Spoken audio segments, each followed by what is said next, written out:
Ku buka hati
persiapkan hati kami untuk mendengarkan firman-Mu Tuhan.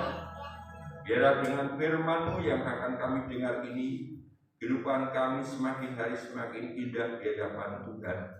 Karena di hadapan Tuhan tidak ada satupun yang bisa kami sembunyikan.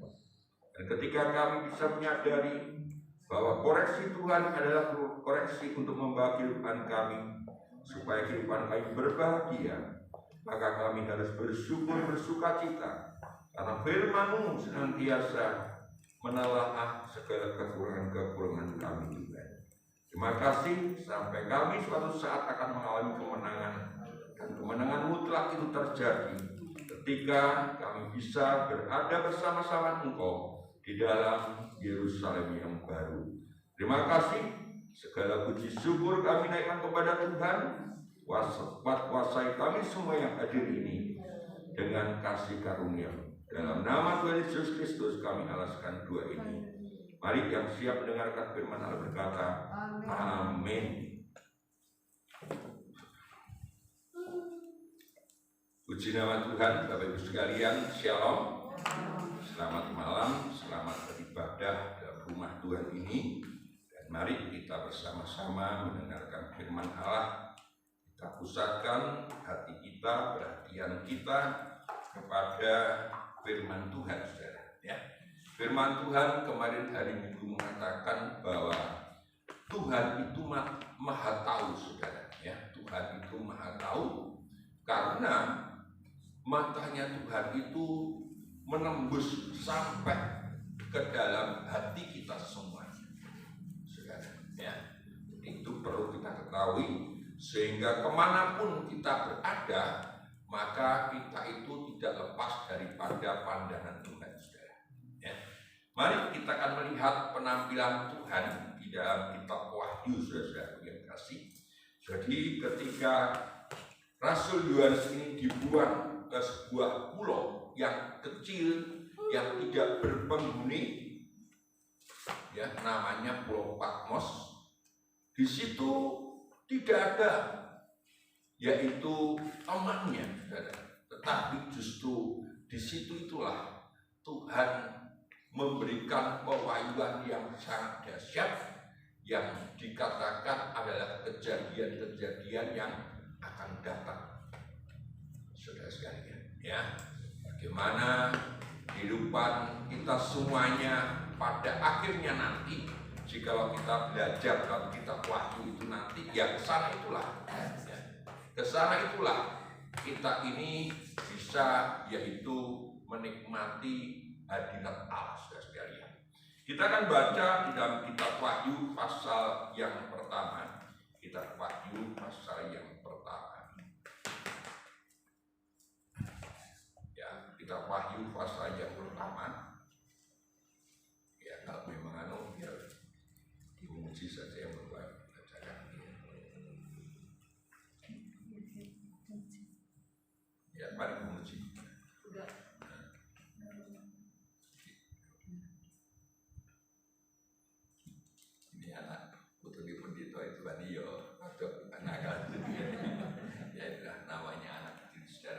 Wahyu pasal yang pertama, ayat yang ke-12 sampai dengan ayat yang ke-16. Wahyu pasal yang pertama, ayat yang ke-12 sampai dengan ayat yang ke-16. Wahyu pasal 1 ayat 12 sampai 16. Ini firman Tuhan. Lalu aku berpaling untuk melihat suara yang berbicara kepadaku. Dan setelah aku berpaling, tampaklah kepadaku juga bagian dari emas. Dan di tengah-tengah bagian itu ada seorang serupa anak manusia, berpakaian jubah yang panjangnya sampai di kaki, dan dadanya berlilitkan ikat pinggang dari emas. Kepala dan rambutnya putih bagaikan bulu yang putih meta, dan matanya bagaikan nyala, dan kakinya mengkilat bagaikan tembaga membara di dalam perapian. Suaranya bagaikan desau air bah. Dan di tangan kanannya ia memegang 7 bintang, dan dari mulutnya keluar 9 pedang tajam bermata 2, dan wajahnya bersinar-sinar bagaikan matahari yang terik. Ya, terima kasih. Ya, inilah penampilan Tuhan di dalam kitab Wahyu sekalian. Kalau kita bisa melihat, bisa mengerti dengan hati nurani kita, tentunya kita sangat sekali ada perasaan takut ketika melihat perwujudan Tuhan ini. Tetapi itulah yang dikatakan firman Allah, bahwa suatu saat kita menghadapi Tuhan itu begitu rupa. Tetapi ini bukan sesuatu yang menakutkan, saudara. Tetapi ini adalah merupakan satu kuasa yang dipunyai Tuhan, bahwa semuanya itu menunjuk kepada kemuliaan Tuhan, saudara. Dan dikatakan ayat-ayat ini, dikatakan di situ ayat 14 sampai dengan 16, kepala dan rambutnya putih bagaikan bulu yang putih meta, dan matanya bagaikan nyala api, dan kakinya mengkilat bagaikan tembaga membara di dalam perapian. Suaranya bagaikan desau air bah, dan di tangan kanannya ia memegang 7 bintang, dan dari mulutnya keluar 9 pedang tajam bermata 2, dan wajahnya bersinar-sinar bagaikan matahari yang terik. Itu penglihatan yang dilihat oleh Yohanes. Nah, dikatakan firman Allah kemarin hari Minggu bahwa mata Tuhan itu mengetahui, mengetahui tentang kedalaman setiap hati manusia. Kalau manusia itu hanya melihat yaitu casingnya saja, luarnya saja. Tetapi kalau Tuhan itu melihat sampai ke dalam kedalaman hati manusia. Bahkan firman Allah kita baca dalam Mazmur 139, sebelum kita itu dilahirkan, sebelum kita itu sekalian, yaitu kita ini dikandung, maka Tuhan sudah mengetahui keberadaan kita, saudara. Dan sebenarnya setiap manusia itu ditentukan oleh Tuhan itu sebagai pemenang, saudara. Ya, jadi saudara sekalian, ini mulai lahir itu sebenarnya sama Tuhan sudah ditentukan sebagai pemenang. Karena apa? Ketika yaitu suami istri berhubungan, maka di situ terdiri beribu-ribu, bahkan dikatakan yaitu 32.000 kromosom ya. Nah, tetapi yang jadi satu itulah saudara dan saya. Jadi saudara sekalian, ketika kita itu ada di dalam yaitu pembuahan, saya katakan pembuahan, musuh saudara sekalian, saingan saudara itu adalah 32.000 kurang 1. Ya. Nah, 32.000 kurang 1 itu, ya daripada saya menyebutkan 31.999, lebih baik 32.000 kurang 1. Itu saudara kalahkan. Amen.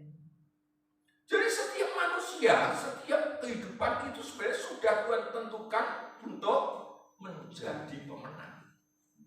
Dan kalau saudara sekalian bisa saudara sekalian, mempunyai satu nilai tersendiri bagi saudara. Wong namanya pemenang, saudara. Ya, sebab itu kalau kita belajar dalam kitab Wahyu ini, ya, Tuhan berjanji, Tuhan menyediakan kemenangan demi kemenangan kepada 7 sidang jemaat akhir zaman. Mulai dari Efesus sampai Laodikia. Dan Tuhan itu tahu, mata Tuhan itu dikatakan bagaikan, mata Tuhan itu bagaikan menyala api. Nyala api ini bukan untuk membakar. Tapi nyala api ini adalah untuk menerangi kegelapan-kegelapan hati saudara dan saya. Saudara, ya.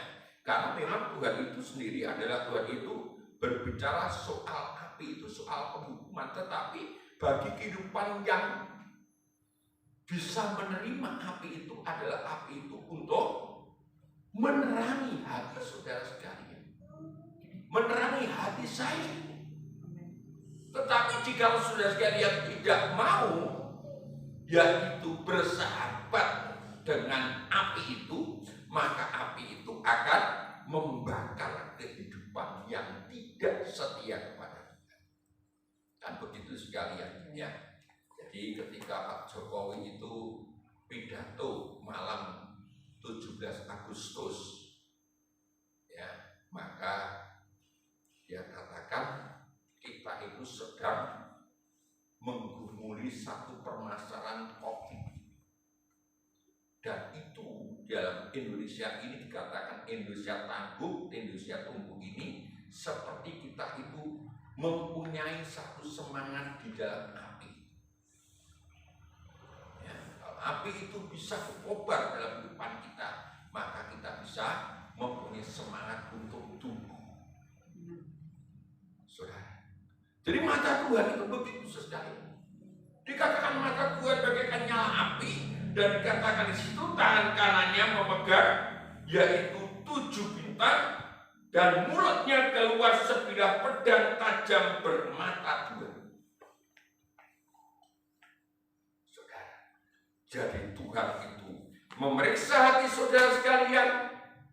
Yang kedua, Tuhan itu memisahkan antara yang baik dan yang tidak baik untuk kita bisa menyadari hal itu. Sehingga kalau kita baca di dalam Wahyu pasal yang kedua sampai pasal yang ketiga, Tuhan katakan, aku tahu, aku tahu, aku tahu. Itu artinya tidak ada sesuatu yang bisa kita sembunyikan. Saudara, mulai dari Efesus sampai kepada sidang Laodikia. Coba kita baca ini biar kita mengerti bagaimana kemahatauan Tuhan, saudara. Wahyu pasal yang kedua, ayat yang kedua. Wahyu pasal yang kedua, ayat yang kedua. Wahyu pasal 2 ayat yang kedua. Aku tahu segala pekerjaanmu, baik jeripayamu maupun ketekunanmu. Aku tahu bahwa engkau tidak dapat sabar terhadap orang-orang jahat, bahwa engkau telah mencobai mereka yang menyebut dirinya rasul, tetapi yang sebenarnya tidak demikian, bahwa engkau telah mendapati mereka pendusta. Ayat 9. Ayat 9, aku tahu kesusahanmu dan kemiskinanmu, namun engkau kaya, dan fitnah mereka yang menyebut dirinya orang Yahudi, tetapi yang sebenarnya tidak demikian. Sebaliknya mereka adalah jemaah api. Ayat 13.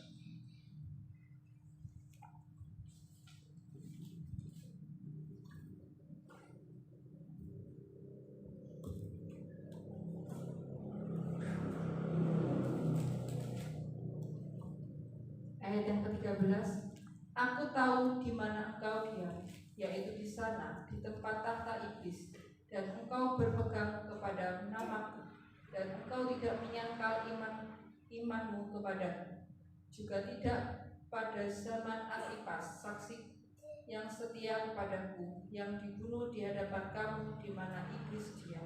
Ayat 19. Ayat 19. Aku tahu segala pekerjaanmu, baik kasihmu maupun imanmu, baik pelayananmu maupun ketekunanmu.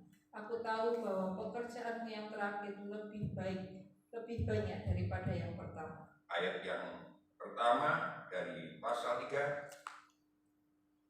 Pasal 3 ayat pertama.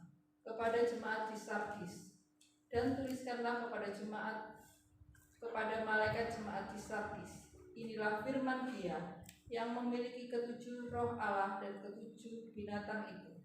Aku tahu segala pekerjaanmu, engkau dikatakan hidup padahal engkau mati. Ayat 8. Ayat 8. Aku tahu segala pekerjaanmu, lihatlah, aku telah membuka pintu bagimu yang tidak dapat ditutup oleh seorang pun. Aku tahu bahwa kekuatanmu tidak seberapa, namun engkau menuruti firman-Ku dan engkau tidak menyangkal nama. Ayat 15. Ayat 15. Aku tahu segala pekerjaanmu, engkau tidak dingin dan tidak panas. Alangkah baiknya jika engkau dingin atau panas. Nah, ini saudara, ya. Jadi, terima kasih. Jadi di hadapan Tuhan itu tidak ada yang tersembunyi. Saudara, dikoreksi. Setiap jemaat itu dikoreksi. Saudara. Nah, dikoreksi ini sebenarnya adalah untuk supaya kita mengerti tentang kekurangan-kekurangan kita. Bukan untuk menghukum.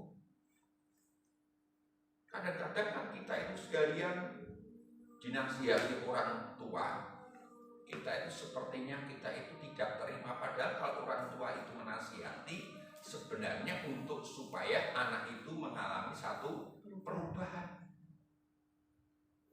Sudah, ini terjadi dalam kehidupan sidang jemaat akhir zaman ini, mulai dari Efesus sampai Laodikia. Tetapi kalau saya baca sekalian, ya, namanya Efesus itu adalah artinya yang ditinggikan. Jadi Efesus ini artinya yang ditinggikan. Saudara. Ya. Tetapi setelah Efesus itu ditinggikan, Tuhan melihat bahwa aktivitas kegiatan Efesus itu adalah salah di hadapan Tuhan. Karena yang diandalkan bukan Tuhan lagi, tetapi adalah kekuatannya sendiri. Jadi ketika kita melayani, sudah sekalian, kita melayani, itu Tuhan melihat apakah ketika kita melayani itu dengan kekuatan kita, apakah dengan kekuatan yang tetap berasal daripada Tuhan. Sehingga Efesus katakan, tetapi aku mencela kamu sebab engkau telah meninggalkan kasihmu yang semula. Saudara, hanya dua jemaat yang tidak dicela Tuhan, tetapi walaupun tidak dicela Tuhan katakan barang siapa menang. Artinya apa? Artinya kalau dia bisa mempertahankan keadaannya itu, maka dia akan juga mengalami satu kemenangan. Setiap jemaat selalu Tuhan katakan barang siapa menang, barang siapa menang. Dan di atasnya barang siapa menang itu Tuhan katakan di situ, siapa bertelinga hendaklah yang mendengarkan apa yang dikatakan oleh Roh kepada jemaat-jemaat. Artinya begini, saudara. Artinya begini. Jadi setelah saudara sekalian atau saya atau kita semuanya ini mendengar firman Allah, dari kuasa firman Allah itu, kalau kita mengalami yang namanya perubahan, kita mau berperan melawan kekurangan kita, maka Tuhan itu memberikan upah kepada kita semuanya. Dan upah yang Tuhan berikan kepada kita itu mulai dari pemeliharaan sampai kepada yaitu yang dinamakan kemuliaan bersama-sama dengan Tuhan. Ya, dari Efesus itu Tuhan janjikan kalau kamu menang, barang siapa menang, dia akan kuberi, yaitu makan daripada pohon kehidupan yang ada di taman Firdausnya Allah. Coba kita baca itu, Wahyu pasal 2 ayat 7 sampai dengan ayat 7 saja. Wahyu pasal 2 ayat yang ke-7. Wahyu pasal 2 ayat yang ke-7. Siapa bertelinga, hendaklah ia mendengarkan apa yang dikatakan Roh kepada jemaat-jemaat. Barang siapa menang, dia akan kuberi makan dari pohon kehidupan yang ada di taman Firdaus Allah. Nah ini saudara, ya. Jadi kalau saudara sekalian atau kita sebagai anak Tuhan itu mendengar firman Allah dan kita mau berperan, maka firman Allah di sini dijanjikan Tuhan memberikan makan dari pohon kehidupan yang ada di taman Firdaus Allah. Ini apa? Yaitu pohon yang setiap bulan itu berbuah. Itu artinya Tuhan menjamin kehidupan saudara sekalian, walaupun saudara sekalian bukan pegawai negeri, tetapi Tuhan itu berjanji menjamin kita, saudara, memelihara kehidupan kita. Bahkan daun pohon kehidupan itu adalah daun yang bisa menyembuhkan penyakit. Ini pemeliharaan Tuhan. Kalau kita mau berperang, sudah, ya, saya tidak bisa mengupas ini satu persatu dalam jemaat-jemaat itu, saudara. Tapi saya ingin kita mengerti bahwa kehidupan yang mau dilihat oleh Tuhan, ya, mau dilihat oleh Tuhan, lalu kehidupan itu mengalami satu perubahan, kehidupan itu mengalami kemenangan, maka mulai daripada Efesus ini Tuhan memberikan jaminan kehidupan kepada kita sampai ke Laodikia. Di dalam Wahyu pasal yang ketiga ayat yang ke-21 sampai dengan ayat yang ke-22.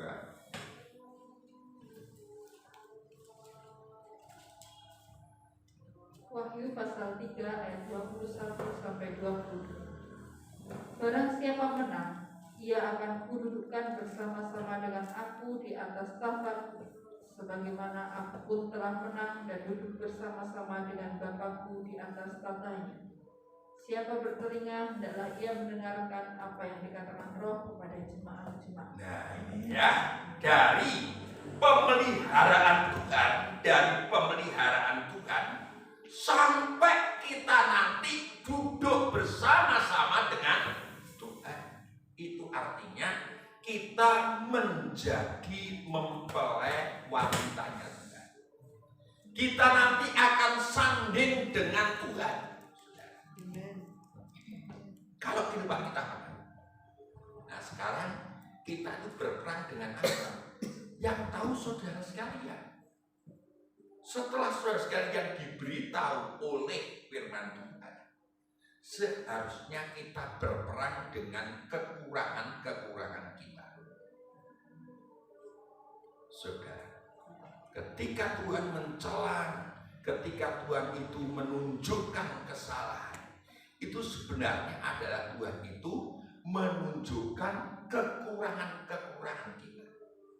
Nah, kekurangan itu harus kita perangi, saudara.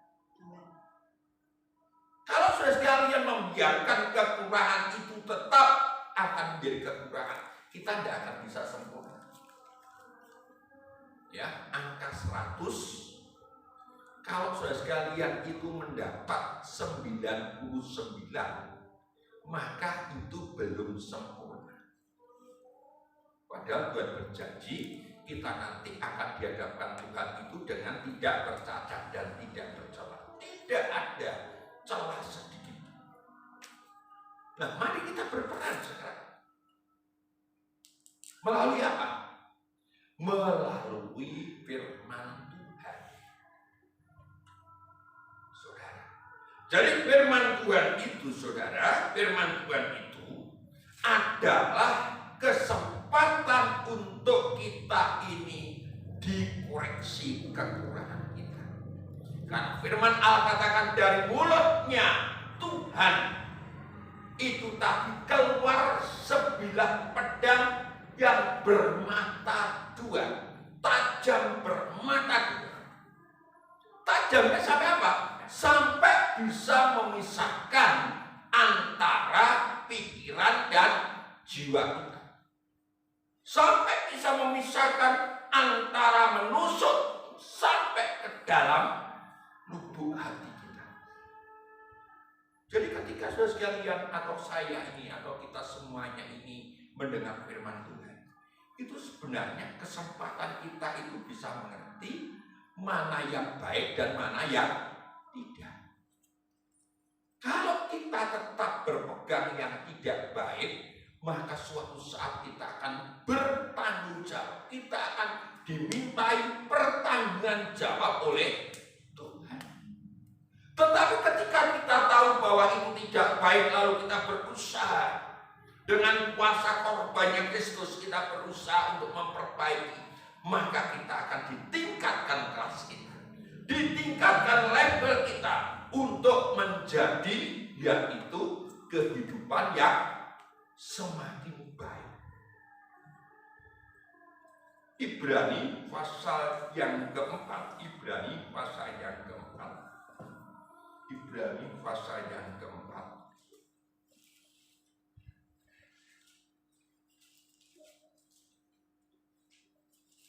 Ibrani pasal yang keempat. Ayat yang ke-11 sampai dengan ayat yang ke-13.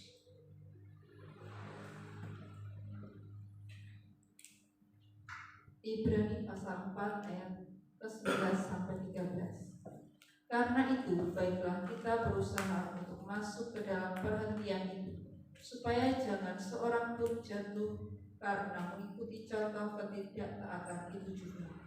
Sebab firman Allah hidup dan kuat dan lebih tajam daripada pedang bermata dua manapun, yang menusuk amat dalam sampai memisahkan jiwa dan roh, sendi-sendi dan sumsum. Ia sanggup membedakan pertimbangan dan pikiran hati kita. Dan tidak ada suatu makhluk pun yang tersembunyi di hadapannya. Sebab segala sesuatu terlanjang dan terbuka di depan mata Dia, yang kepadanya kita harus memberikan pertanggungan jawab. Nah, ini saudara, ya, ini sesuatu yang keluar dari mulutnya Allah, dikatakan tadi pedang tajam bermata dua di sini. Ya, jadi firman Allah itu sanggup menusuk amat dalam. Jadi ketika kita mendengarkan firman Allah, sebenarnya kita sedang mengalami satu operasi. Yang mengoperasi adalah firman Tuhan. Tetapi yang membuang yang tidak baik itu tergantung kita. Ya, saya ingin memberikan pencerahan kepada kita untuk kita gamblang pada malam hari ini. Jadi maka Tuhan itu melihat di dalam hidup saudara sekalian, hidup saya. Setelah itu Tuhan itu menunjukkan, ini loh hidupmu itu, kamu itu melakukan yang baik ini, yang melakukan yang salah ini. Nah, di situ dipilah dengan firman Tuhan itu. Saudara, tergantung kita sekarang. Apakah kita tetap mempertahankan kesalahan kita? Kalau kita mempertahankan kesalahan kita, saudara sekalian tidak mengalami satu kemenangan. Tetapi ketika kita itu tahu bahwa itu salah dan kita berjuang, maka kita menang, dan disitulah Tuhan memberikan satu upah untuk saudara sekalian, mulai pemeliharaan sampai kepada nanti saudara sekalian akan hidup bersama-sama dengan Tuhan. Saudara sekalian, ini luar biasa. Kalau Efesus itu artinya ada, yaitu yang ditinggikan, sedangkan Laodikia itu yang dimuntahkan.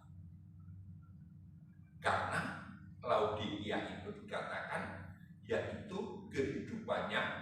suam-suam, ora panas, ora adem. Artinya jemaat Laodikia itu tidak mempunyai satu reaksi. Mendengar firman Allah itu tidak mempunyai satu reaksi, sehingga Laodikia mengatakan, aku tidak kekurangan satupun apa. Bahkan dikatakan Laodikia itu, ya, Tuhan itu ada di luar. Sampai dikatakan, aku mengetuk pintu, barang siapa yang membukakan pintu. Tetapi ketika Laodikia ini menang, saudara, dari kesombongannya, karena merasa dia itu mempunyai emas, karena dia mempunyai yaitu bulu domba, karena dia mempunyai minyak, padahal di hadapan Tuhan semuanya itu tidak ada harganya. Dikatakan, kamu itu sebenarnya adalah miskin, buta, melarat, dan telanjang. Kalau dia sadar dan dia mau berubah dari hal itu, maka Tuhan berikan upah yang luar biasa. Saya percaya saudara sekalian sebenarnya tahu membedakan mana yang salah dan mana yang benar. Saudara sekalian, ya, saya percaya tahu. Ketika kita itu mencuri, kita tahu mencuri itu tidak bagus.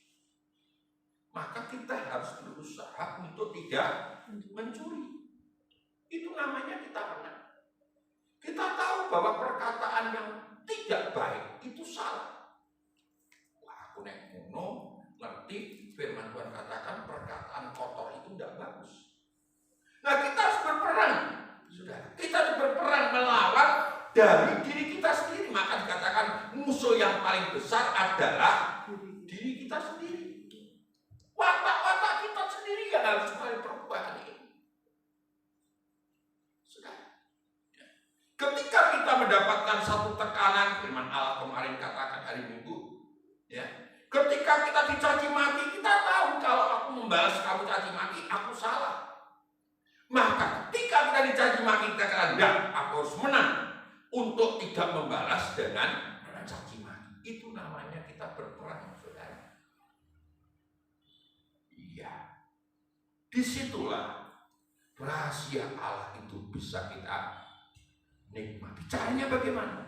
Caranya tadi dimulai dari cara kita tetap menghargai kasih mula-mula, yaitu korbannya Kristus. Dengan korbannya Kristus itulah maka kita itu mempunyai kekuatan untuk melawan apa yang harus kita lawan. Saudara, ya, kita seringkali menyalahkan iblis, saudara. Guru-guru iblis lho, sing aku iki ngene iki. Loh, bukan begitu. Tergantung kita, apakah kita mau dikuasai oleh iblis. Kalau kita tidak mau dikuasai oleh iblis, ya kita itu berperang menang terhadap diri kita sendiri. Saudara, ya, jangan iblis terus yang dikalahkan. Bisa. Bukan, ya diri kita itu. Jadi ketika Adam dan Hawa itu sekalian dalam posisi melakukan firman Allah, iblis itu tidak memaksa. Iblis itu menawarkan.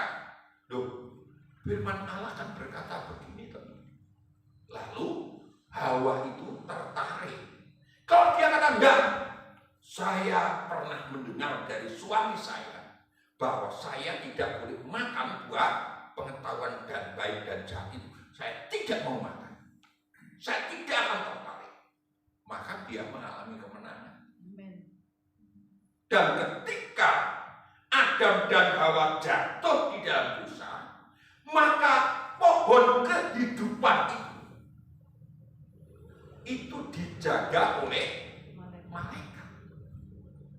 Saudara, coba kita lihat ke sana sekalian supaya kita tahu bagaimana hasilnya kemenangan itu, saudara. Ya. Kejadian pasal yang ketiga. Kejadian pasal yang ketiga. Ayat yang ke-22 sampai dengan 24. Kejadian pasal yang ketiga ayat 22 sampai 24.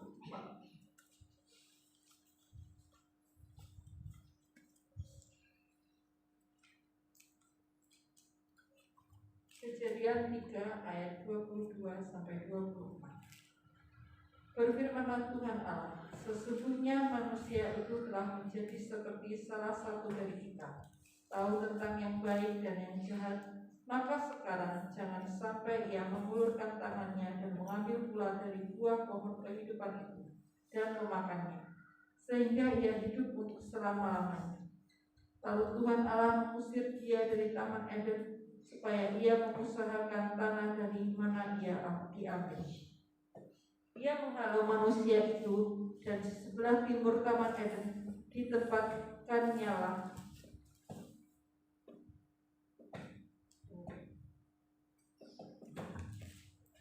beberapa keruk dengan pedang yang bernyala-nyala dan menyambar-nyambar untuk menjaga jalan ke pohon kehidupan. Nah, perhatikan ya, ini sangat luar biasa saudara.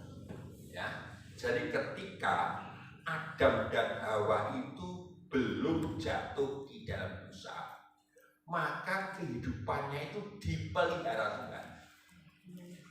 Ya sudah sekalian ya, Tuhan menyediakan, sudah kamu makan apa saja bolehlah. Sekarang tahun tinggal kamu itu jangan makan buah yang namanya pohon kehidupan, ya pohon apa, pengetahuan baik dan jahat. Jadi Tuhan itu memelihara. Ya memang Adam dan Hawa itu di dalam Taman Eden itu mengusahakan, artinya dia itu yaitu merawatnya, tapi dia dipelihara Tuhan. Tapi begitu dia jatuh di dalam dosa, pohon kehidupan yang mempunyai buah 12 kali dalam 1 tahun itu dijaga, sehingga Adam dan Hawa ini harus berusaha sendiri untuk makan. Saudara, ini bedanya saudara.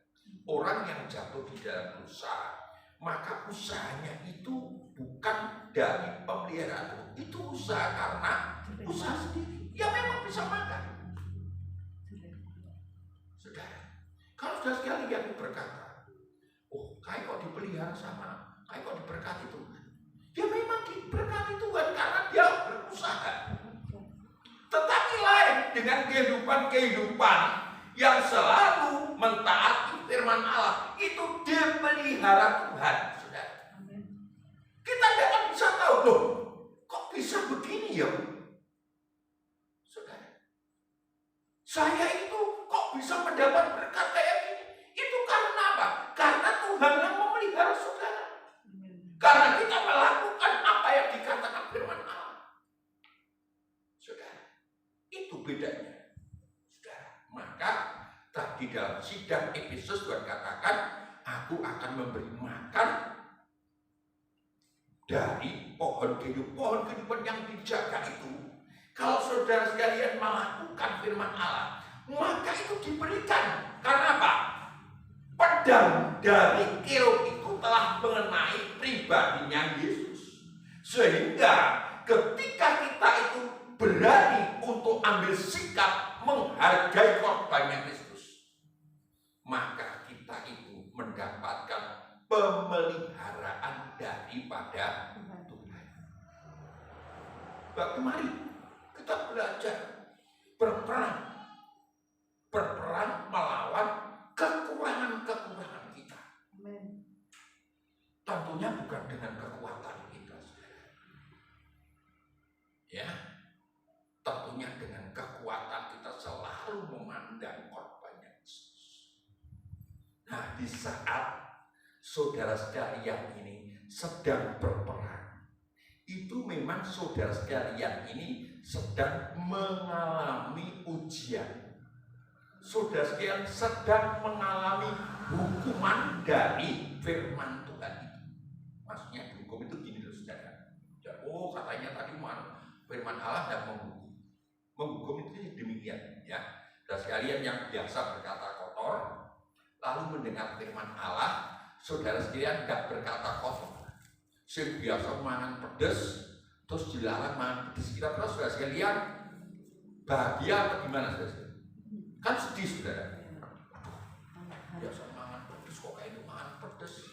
Tapi karena kesehatan saya harus berusaha untuk melawan keinginan saya. Nah itu namanya saudara sekalian, ini sedang mengalami hukuman. Kalau saudara sekalian sedang mengalami hukuman sekarang, maka saudara sekalian tidak akan dihukum bersama-sama dengan dunia ini. Kalau saudara sekalian atau saya dan saudara sekalian atau kita semuanya ini sekarang berani untuk mengambil sikap untuk menghukum diri sendiri, maka kita nanti tidak mendapatkan hukuman dari Tuhan bersama-sama dengan dunia.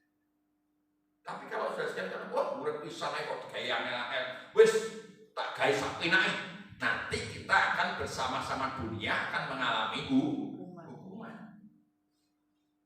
Jadi setiap kali kita terima perjamuan suci, sebenarnya kita itu sedang dilihat Tuhan, dan kita harus berani mengambil sikap untuk menghukum diri sendiri. Saudara, ya ini luar biasa ini, walaupun sederhana tetapi bagi saya pada malam hari ini sangat luar biasa. Saudara, banyak sekali kekurangan-kekurangan kita. Itu harus kita berani untuk berperang, saudara. Kalau kita rindu untuk mendapatkan pemeliharaan Tuhan, kalau kita rindu untuk tidak dihukum bersama-sama dengan dunia, ya.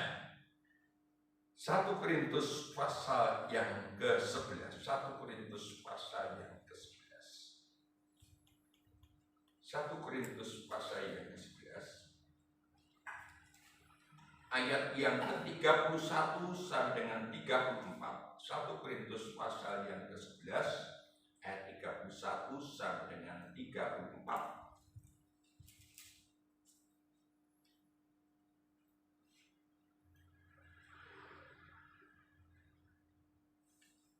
Atau kita baca ayat yang ke-27 ya, mulai ayat yang ke-27.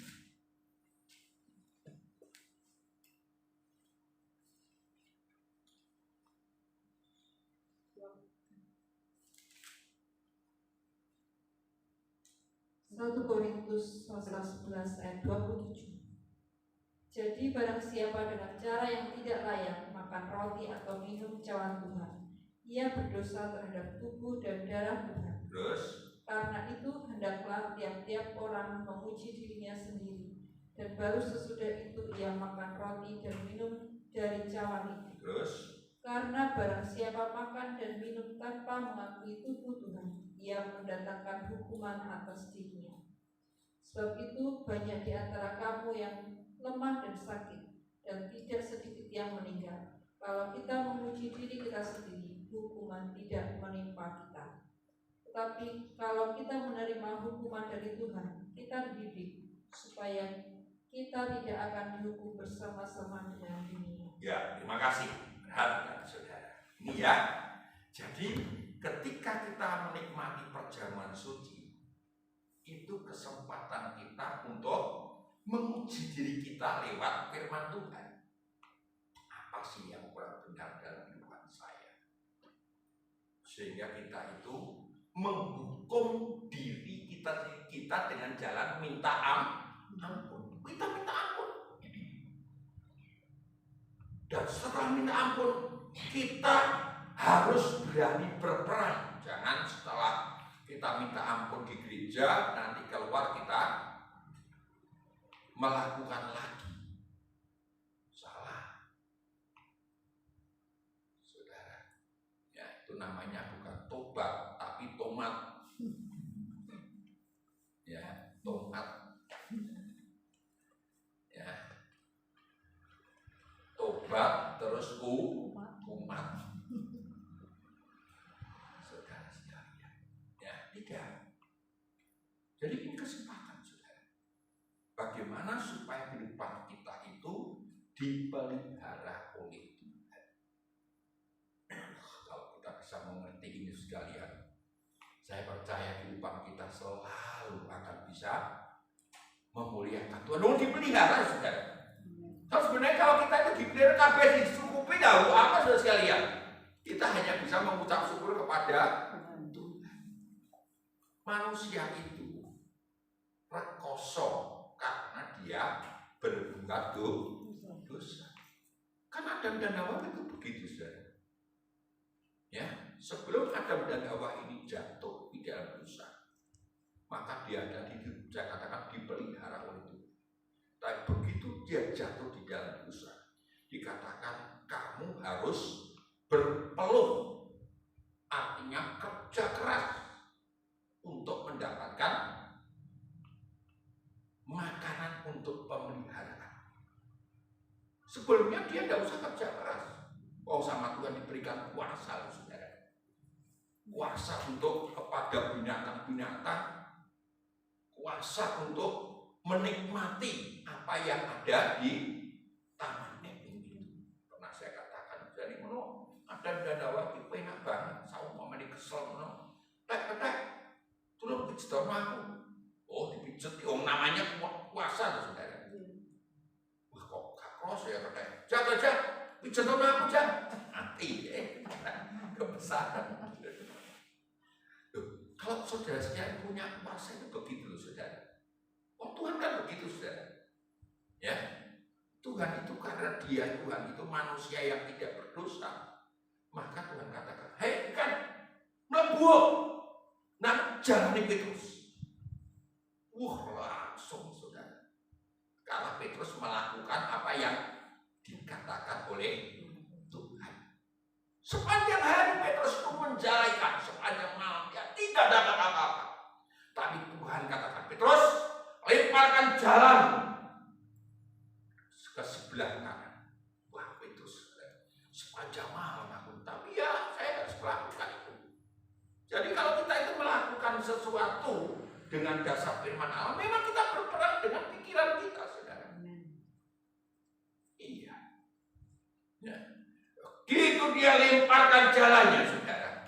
Dalam Injil Lukas katakan, sampai jalan itu mau koyak. Dalam Lukas katakan, 153 ikan besar-besar memenuhi jalannya Petrus dan tidak koyak. Ini kesempatan sebenarnya. Jadi anak Tuhan begitu. Jadi tidak usah kita itu, Tuhan minta mujizat. Enggak, lakoni aja firman Allah, lakoni firman Allah. Saya percaya pemeliharaan Tuhan sempurna. Dan kita harus terbuka.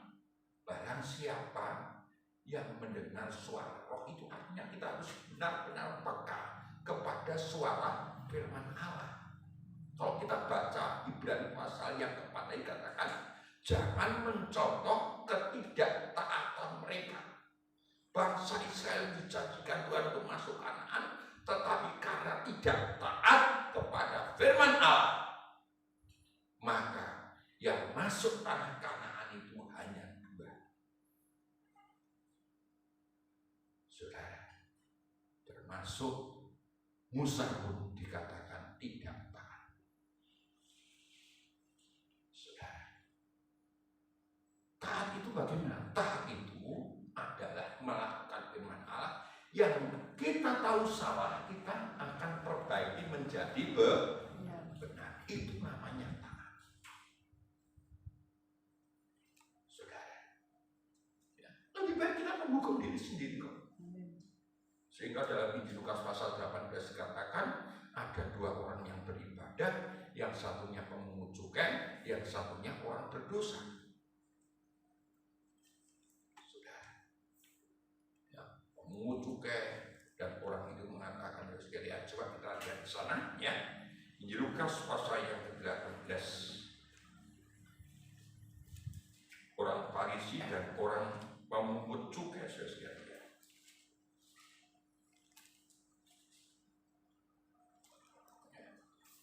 Ya, baca ayat 9 sampai dengan ayat yang 14.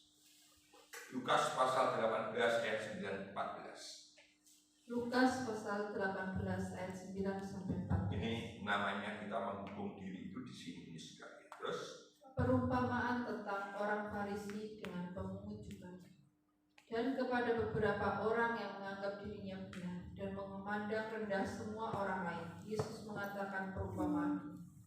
Ada dua orang pergi ke bait Allah untuk berdoa, yang seorang adalah Farisi dan yang lain pemungut cukai.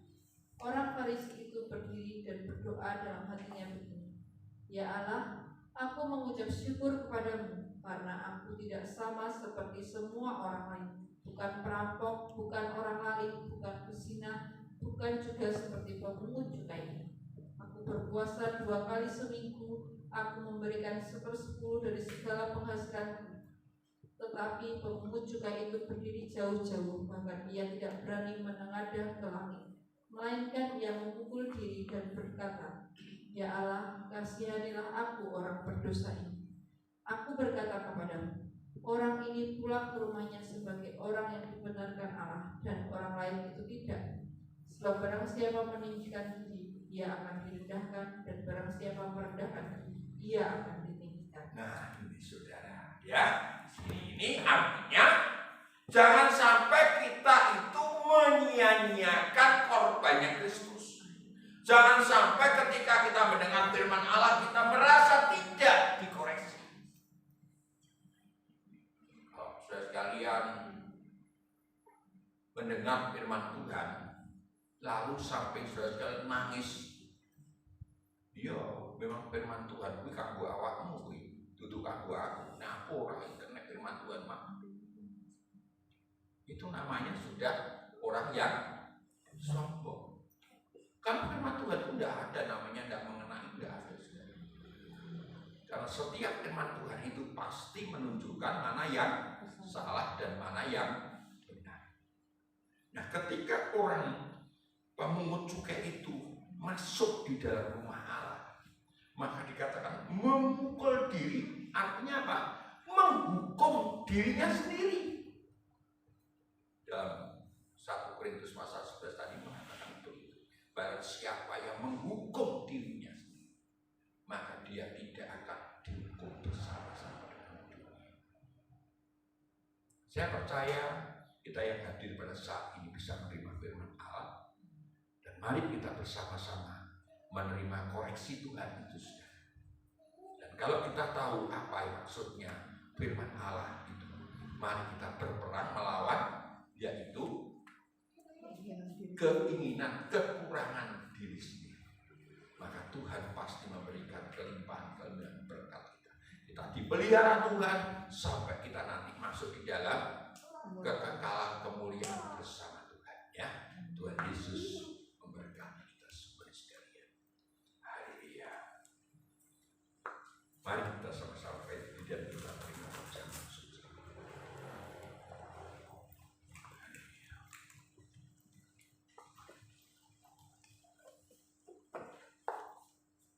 Sehingga pujian selidiki aku, lihat hati. Tuhan sedang berkarya di dalam kehidupan kita. Haleluya. Dia sanggup untuk menolong saudara sekalian. Dia sanggup untuk memelihara kehidupan saudara. Biar Tuhan melihat hati kita, kekurangan-kekurangan kita diperlihatkan oleh firman Allah. Dan kita bisa membenahi hidup kita untuk semakin hari semakin berkenan kepada Tuhan. Haleluya. Terima kasih Tuhan.